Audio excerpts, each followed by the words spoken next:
2 3। सबको यार बहुत बहुत वेलकम है हमारे इस brand new exclusive JEE main 2023 tricks and cheat codes के कोर्स में।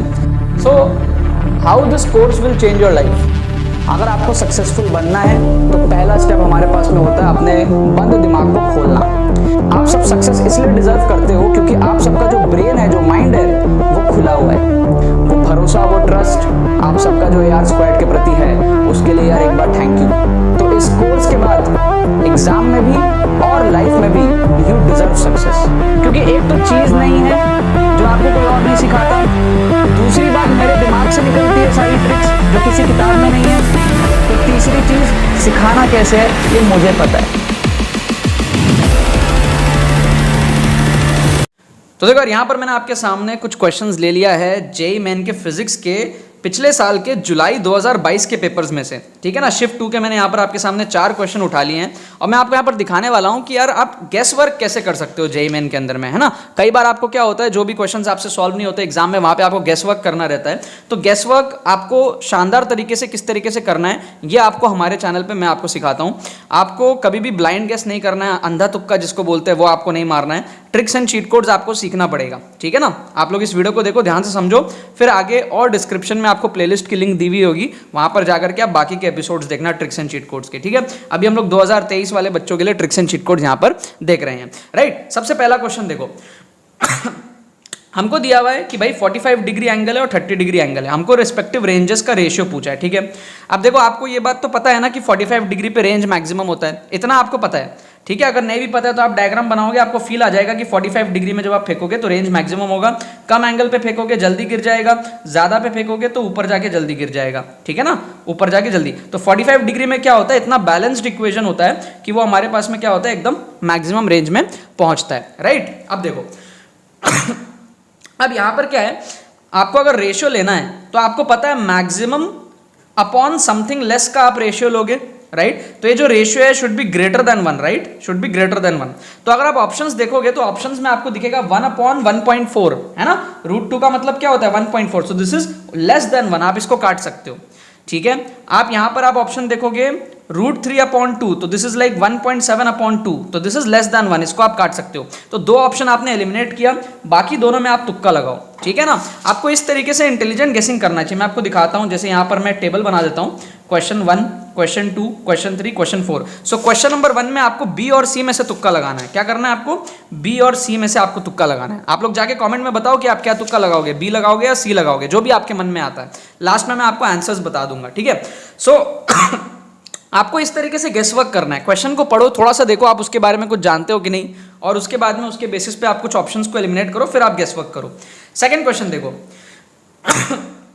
कभी भी आपको ऐसे ना मल्टीपल सब मल्टीपल आपको अगर दिख जाए, ठीक है ना, जैसे आपको अगर ऑप्शन ऐसा दिख जाए Z, X, 2X, Y, ऐसे अगर आपको ऑप्शंस दिख जाए जिसमें एक ऑप्शन दूसरे ऑप्शन का मल्टीपल या फिर सब मल्टीपल है, इंटू 2 करो, डिवाइडेड बाई 2 करो, वो सेम आ जाए, तो ऐसे केसेस में इन दोनों में से आपको तुक्का लगाना चाहिए। जैसे यहाँ पर आप देखोगे 5/13 और 5/26, ये दोनों आपस में क्या है, इसमें आप 2 का मल्टीप्लाई करोगे तो ये बन जाएगा। तो कभी भी आपको इस तरीके के 2 ऑप्शन मिल जाए तो आप बाकी ऑप्शंस को नेग्लेक्ट कर दिया करो, इन दोनों में से आप तुक्का लगाओ, आपके तुक्के के सही होने की चांसेस जो है बहुत ज्यादा बढ़ जाएगी, राइट।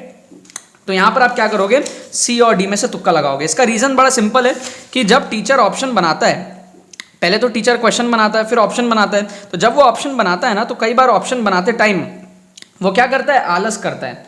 आलस करने की वजह से वो क्या करता है एक ही ऑप्शन को डबल करके या तो दूसरा बना देगा या फिर इसको डिवाइड करके ये बना देगा, कुछ ना कुछ वो ऐसे अगड़म बगड़म करता है, एक को डबल किया दूसरे को आधा किया, ऐसे करके वो ऑप्शंस बना देता है, तो उसका काम आसान हो जाता है, ठीक है ना। वो 4 अलग अलग ऑप्शन सोचना भी एक भारी काम है, तो उससे बढ़िया क्या करते हैं टीचर लोग, एक ऑप्शन को डबल करते हैं, दूसरा ऑप्शन बन जाता है, बाकी 2 सोच लेते हैं, थोड़ा सा काम चोरी करते हैं। तो उस काम चोरी का हम लोग यहाँ पर जो है इंटेलिजेंट गेसिंग में फायदा उठाते हैं। सेम आप यहाँ पर देखोगे, आप ध्यान से देखोगे ना तो आपको 192 2 बार दिखेगा, 192 2 बार दिख रहा है, मतलब 192 को आपको प्रेफरेंस देना है। फिर आप यूनिट में देखोगे तो आपको के 3 बार दिख रहा है, m आपको एक बार दिख रहा है, तो आपको k को प्रेफरेंस देना है, तो 192 को प्रेफरेंस देना है और k को प्रेफरेंस देना है, तो कुल मिला के आप क्या करोगे, a को आप गेस करोगे। क्या आपको बात समझ में आ रहा है? इंटेलिजेंट गेसिंग करने के तरीके सीख लो, गेस वर्क करने का तरीका सीख लो।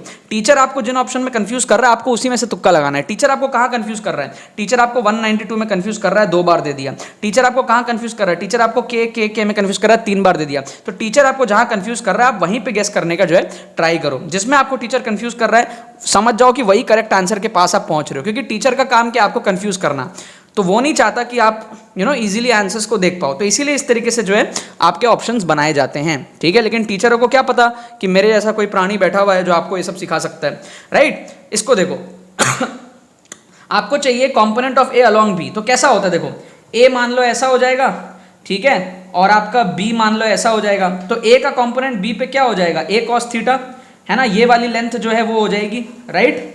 क्लियर है? अब अगर आपको सॉल्व करना आता है तो आप कर लो, अगर नहीं आता है तो मेरी बात समझो। ए का जो भी कंपोनेंट होगा वो ए या ए से तो छोटा होगा ना, ए के जितना होगा या तो ए से छोटा होगा, मतलब कि ये जो लेंथ है उससे तो छोटी होगी ना ये लेंथ, वर्स्ट केस में बराबर हो जाएगी जब ए और बी दोनों पैरेलल हो। समझ गए आप बात को? सो जो कंपोनेंट होता है वो हमेशा उसके बराबर या उससे छोटा ही होता है, राइट। ओके, अब आप देखो ये न्यूमेरिकल टाइप के अंदर क्वेश्चन आया है, इसके ऑप्शंस नहीं दिए हुए हैं, लेकिन न्यूमेरिकल टाइप में हम ये मानते हैं कि काफ़ी बार जो आंसर होता है ना वो इंटीजर्स होते हैं। स्पेशली फिजिक्स के अंदर में आप देखोगे काफ़ी बार आंसर जो है इंटीजर्स होते हैं, स्पेशली इस टाइप के क्वेश्चन में आपको इंटीजर देखने को मिलेगा।